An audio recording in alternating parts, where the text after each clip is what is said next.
When First Lady Melania Trump visited Pope Francis in May, she took the time to visit Bambino Gesu, Baby Jesus in English, a pediatric hospital owned by the Vatican. The hospital is considered one of the best in all of Italy.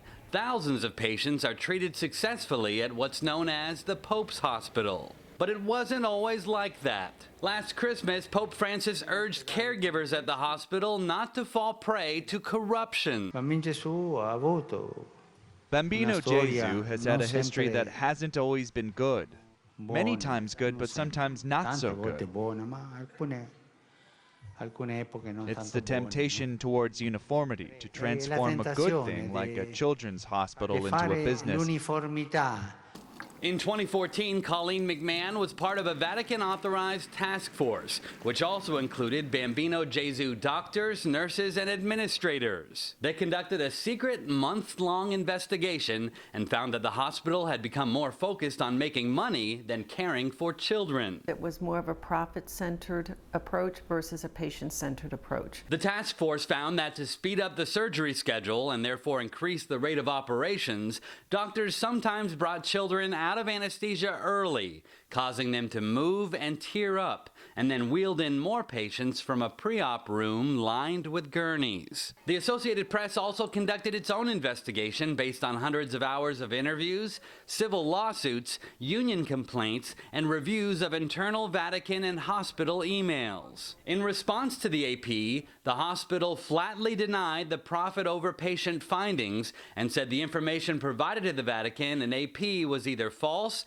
seriously unfounded and out of date by 2 years, clinically implausible, and defamatory on a moral and ethical level. The Vatican later ordered a second investigation, which took just 3 days compared to the initial months-long one. It was led by Sister Carol Kean of the Catholic Health Association and found there was little evidence to support the continued accusations of medical wrongdoing. Can I say they've never made a mistake? Absolutely not. Can I say that that they're absolutely perfect? No, I can't say that. But can I say that that is a hospital that gives exceptional care to children? Absolutely and positively, yes. But there were other worrying issues. 8 children died during a nearly 2-year outbreak of a drug-resistant bacteria in the cancer ward. And overcrowding was a problem when Federica Bianca brought her infant son to the emergency room with breathing problems. 2 days later, he came down with an infectious virus called rotavirus, which he later gave to his twin brother. All the rooms where the children were treated were overcrowded. I saw lots of people waiting in the corridors. In short, I found a non-ideal situation. I saw a hospital in difficulty, but I didn't pay too much attention to this because it had such a good reputation.